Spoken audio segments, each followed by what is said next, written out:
Presunto kinabagsakan ng isang lalaki na nagtangka umanong halay ng isang dalagita sa Santa Mesa, Maynila. Ang report mula kay Marvin Tumandao.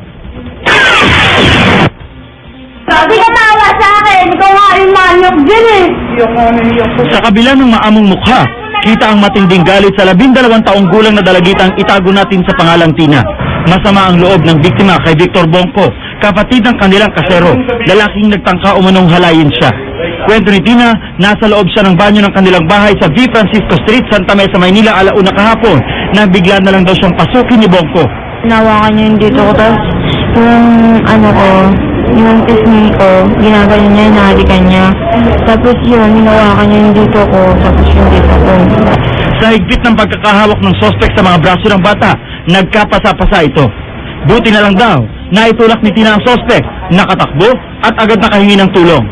Ang ina namang itago natin sa pangalang Katrina, agad daw napasugod mula sa trabaho. Ang sospek, wala raw sa katinoan ayon sa mga pulis Santa Mesa.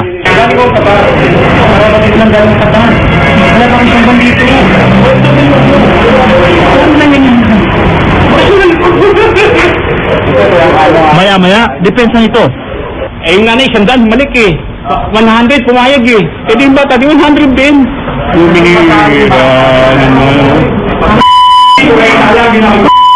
Ano ka rin, akala mo sa akin?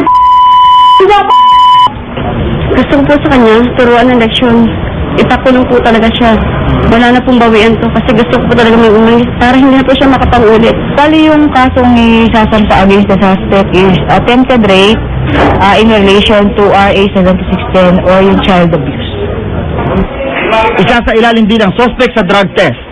Sa mga magulang na may mga naiiwang mga bata sa sa tahanan nila, sana siguraduhin nilang may mga magbabantay na iba sa mga bata.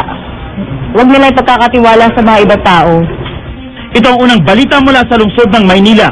Marvin Tumandao, reporting.